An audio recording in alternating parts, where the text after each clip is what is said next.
Islamic ریلیجز کے معزز دوستوں، آپ سبھی سننے والوں کو السلام علیکم۔ دوستوں، آج کی اس ویڈیو میں ہم آپ کو بتائیں گے کہ جب حضرت ایوب علیہ السلام پر اتنی سخت آزمائشیں آئیں تو ان کے صبر کی انتہا کیا تھی۔ حضرت ایوب علیہ السلام کے اس قصے سے اہل ایمان کو صبر و رضا کا درس ملتا ہے۔ دوستوں، ویڈیو شروع کرنے سے پہلے ہماری آپ سے گزارش ہے کہ چینل کو سبسکرائب کر لیں اور ساتھ ہی گھنٹی کے بٹن کو دبائیں تاکہ ہماری ہر نئی ویڈیوز آپ کو ملتی رہیں۔ علماء تفسیر اور مورخین بیان کرتے ہیں کہ ایوب علیہ السلام ایک صاحب ثروت انسان تھے۔ آپ کے پاس ہر قسم کا مال موجود تھا، مثلاً غلام، جانور، گھوڑے وغیرہ، مویشی اور حوران۔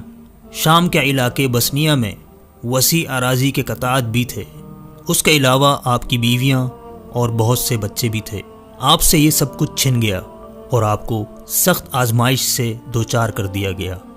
آپ نے اس پر بھی اللہ کی رضا کے لیے صبر کیا اور دن رات صبح شام اللہ کا ذکر کرتے رہے۔ آزمائش کی مدت طویل ہوتی گئی، حتیٰ کہ دوست یار ساتھ چھوڑ گئے اور ان سے دور دور رہنے لگے۔ ان سے ملنا جلنا بھی چھوڑ دیا۔ اس وقت ان کی خدمت کرنے کے لیے صرف ان کی زوجہ محترمہ باقی رہ گئی۔ انہوں نے ان کے گزشتہ احسانات اور شفقت کو فراموش نہ کیا، چنانچہ وہ ان کی خدمت میں حاضر ہوا کرتی تھی اور ان کی ضروریات پوری فرماتی، حتیٰ کہ قضائے حاجت میں بھی مدد دیتی۔ آہستہ آہستہ حضرت ایوب علیہ السلام کا سارا مال ختم ہو گیا اور ان کی غذا اور دوا کا بندوبست کرنے کے لیے ان کی زوجہ محترمہ اجرت پر دوسروں کے کام کرنے لگی۔ انہوں نے مال اور اولاد سے محرومی پر بھی صبر کیا اور خاوند پر آنے والی مصیبت کو بڑے صبر سے برداشت کیا۔ کبھی وہ طرح طرح کی نعمتوں سے مالا مال تھی اور ان کا بے حد احترام کیا جاتا تھا، پھر تنگ دستی آئی اور انہیں لوگوں کی خدمت کرنا پڑی۔ اس کے باوجود وہ ثابت قدم رہیں۔ دوستو، آگے نبی اکرم صلی اللہ علیہ وآلہ وسلم کا ارشاد ہے، سب سے سخت آزمائش انبیاء کرام علیہم السلام پر آتی ہیں، پھر زیادہ نیک لوگوں پر، پھر جو ان سے کم درجے کے ہوں۔ مزید ارشاد فرماتے ہیں، انسان پر اس کے دین کے مطابق آزمائش آتی ہیں، اگر وہ دین میں مضبوط ہو تو اس کی آزمائش میں اضافہ ہو جاتا ہے۔ حضرت ایوب علیہ السلام کی آزمائش جس قدر شدید ہوتی گئی، آپ کے صبر، شکر اور استقامت میں اسی قدر اضافہ ہوتا گیا، حتیٰ کہ آپ کا صبر بھی ضرب المثل بن گیا اور آپ کے مصائب بھی۔ بائبل میں حضرت ایوب علیہ السلام کے مال و اولاد ختم ہو جانے اور جسمانی بیماری میں مبتلا ہونے کا واقعہ بہت تفصیل سے بیان کیا گیا ہے۔ اللہ بہتر جانتا ہے کہ اس میں کس قدر باتیں درست ہیں۔ حضرت مجاہد رحمہ اللہ کا قول ہے کہ سب سے پہلے ایوب علیہ السلام چیچک کے مرض میں مبتلا ہوئے تھے۔ آپ کی آزمائش کتنا عرصہ جاری رہی، اس کے بارے میں علماء سے مختلف اقوال مروی ہیں۔ حضرت وہب رحمہ اللہ نے فرمایا، آپ پورے 3 سال اس کیفیت میں رہے، نہ کم نہ زیادہ۔ حسن اور رقتادہ رحمۃ اللہ علیہ فرماتے ہیں، آپ کی آزمائش کی مدت 7 سال چند ماہ تھی۔ حضرت حمیدہ رحمہ اللہ فرماتے ہیں، آپ 18 سال بیمار رہے۔ سدی رحمہ اللہ کہتے ہیں، آپ کے جسم سے گوشت جھڑ گیا تھا، صرف ہڈیاں اور پٹھے باقی رہ گئے تھے۔ آپ کی زوجہ محترمہ راکھ لا کر آپ کے نیچے ڈالتی تھی۔ جب ایک طویل عرصہ اسی حال میں گزر گیا تو انہوں نے عرض کیا، اپنے رب سے دعا کیجئے کہ وہ آپ کی مصیبت دور کر دے۔ آپ نے فرمایا، میں نے 70 سال صحت کی حالت میں گزارے ہیں، تو کیا مجھے اللہ کے لیے 70 سال صبر نہیں کرنا چاہیے؟ زوجہ محترمہ یہ جواب سن کر بہت پریشان ہوئی، کیونکہ وہ لوگوں کی خدمت کر کے اس کی اجرت سے ایوب علیہ السلام کے کھانے کا بندوبست کرتی تھی۔ بہرحال اس طرح دن گزرتے رہے۔ ان کی خدمت گزار اور وفا شعار بیوی کے لیے بھی حالات کٹھن سے کٹھن تر ہوتے جا رہے تھے، اور خود حضرت ایوب علیہ السلام کے اپنے خویش و اقارب بھی ان کی سخت آزمائش اور بیماری وغیرہ کو دیکھ کر ان سے سخت بیگانگی برتنے لگے، جو حضرت ایوب علیہ السلام پر بڑی شاق گزرنے لگی۔ بلا آخر وہ بارگاہ الہی میں خوب گڑ گڑائے اور صحت و شفا کی دعا کی۔ اللہ تعالیٰ نے دعا قبول فرمائی اور اس چشمہ صافی سے غسل کرنے کا حکم دیا جو ان کی ایڑی مارنے سے جاری ہوا تھا۔ حضرت ایوب علیہ السلام پر شفا یابی کے بعد انعامات کی جو بارشیں ہوئی، ان کے بارے میں حضرت عبداللہ بن عباس رضی اللہ عنہ بیان فرماتے ہیں کہ اللہ تعالیٰ نے ایوب علیہ السلام کو جنت کا لباس پہنایا۔ آپ صحت مند ہو کر جنتی لباس پہن کر ایک طرف بیٹھ گئے آپ کی زوجہ محترمہ آئی تو پہچان نہ سکی، بولی اللہ کے بندے یہاں جو بیمار تھا وہ کہاں گیا؟ کہیں اسے بھیڑیے تو اٹھا کر نہیں لے گئے؟ انہوں نے اسی طرح کی کئی باتیں کی تو آپ نے فرمایا تیرا بھلا ہو، میں ہی ایوب ہوں۔ انہوں نے کہا مجھ سے کیوں ٹھٹھا کرتا ہے؟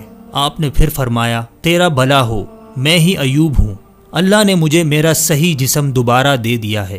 حضرت ابن عباس رضی اللہ عنہ بیان کرتے ہیں اللہ تعالیٰ نے آپ کو وہی مال اور وہی بچے دوبارہ دے دیے جو لے لیے گئے تھے، اور اسی قدر مزید بھی عنایت فرمائیں۔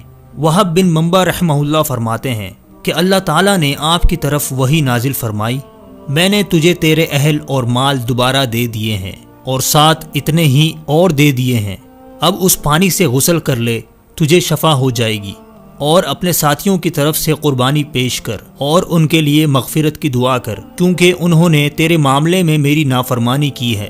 لیکن صحیح بات یہ ہے کہ اللہ تعالیٰ نے ان کے بدلے میں اور اہل و عیال عطا کیے اور اس سے ایک گنا زیادہ بھی دیے، جس طرح مجاہد رحمہ اللہ سے منقول ہے۔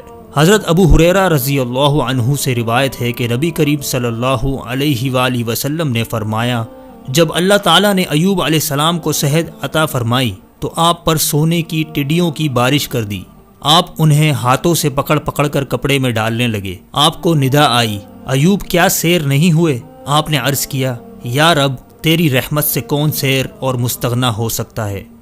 ناظرین گرامی، حضرت ایوب علیہ السلام کے اس قصے سے اہل ایمان کو صبر و رضا کا درس ملتا ہے اور بہت سی عبرتیں اور حکمتیں ملتی ہیں۔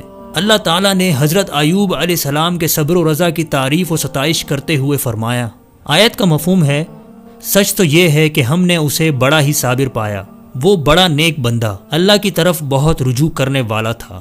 ناظرین گرامی، حضرت ایوب علیہ السلام کو اللہ تعالیٰ نے ہر قسم کے اموال، مویشی، چوپائے، غلام اور وسیع و عریض زمین کے علاوہ کثیر اولاد سے نوازا تھا۔ پھر اللہ تعالیٰ کی طرف سے آزمائش آ گئی اور یہ سارا مال و اسباب ختم ہو گیا، صرف ایک غم گسار بیوی باقی بچی۔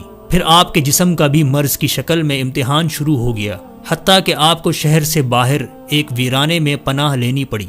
یہ دور ابتلا 18 سالوں پر محیط رہا، مگر اس عرصے میں آپ نے کبھی شکوہ و شکایت کو زبان پر نہ آنے دیا، بلکہ صبر و شکر کے پیکر بن کر اپنے رب کی طرف التجا و دعا کرتے۔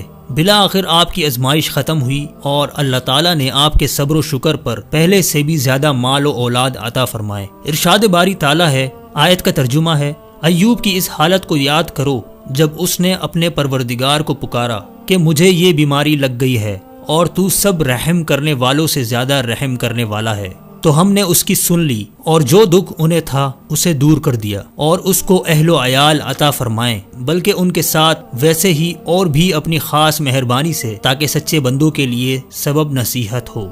ناظرین گرامی، اس سے معلوم ہوا کہ مشکل کشا، غوث اعظم، گنج بخش اور دستگیر صرف ذات الہی ہے۔